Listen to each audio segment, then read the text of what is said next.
In triangle ACB, so right angle at C and AB equal to 29 centimeters and BC equal to 21 centimeters.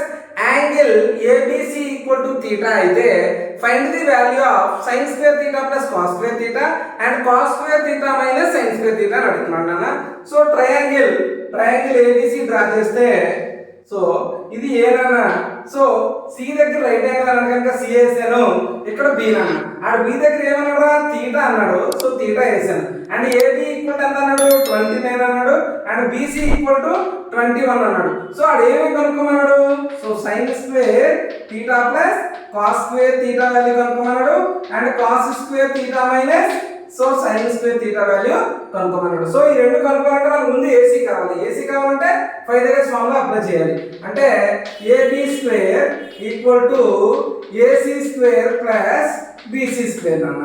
అంటే 29 square equal to AC square plus 21 square అన్న. 841 equal to AC square plus 441 రా. 441 తీసుకొస్తే minus అవుతుంది. అంటే AC square equal to 841 minus 441 రా. అంటే AC equal to ఎంత అన్న 400 రా. Sorry, AC square equal to 400 రా. So AC equal to root 400 అంటే ఏసీ ఈక్వల్ టు ఎంత అన్న 20 అన్న. సో ఏసీ ఈక్వల్ ఎంత వచ్చింది రా 20 వచ్చింది. ఇప్పుడు మనకి ఏం కావాలన్నాడు, sine square theta plus cos square theta value ఎంత అని అడిగాడు.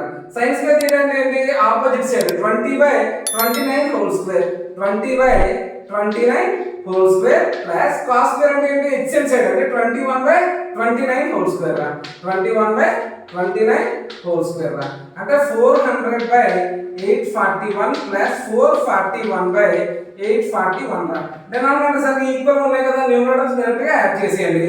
అంటే 841/841 రా.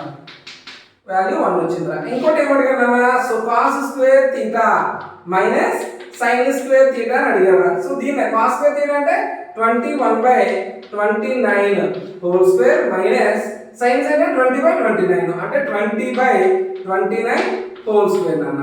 అంటే 441/841 మైనస్ 400/841 రా. సో ఇక్కడ కూడా డినామినేటర్ ఈక్వల్ ఉన్నాయి కనుక న్యూమరేటర్ యాజ్ గా సబ్ట్రాక్ట్ చేసేయండి. 441 మైనస్ 400 అంటే 41/841 రా. ఓకేనా.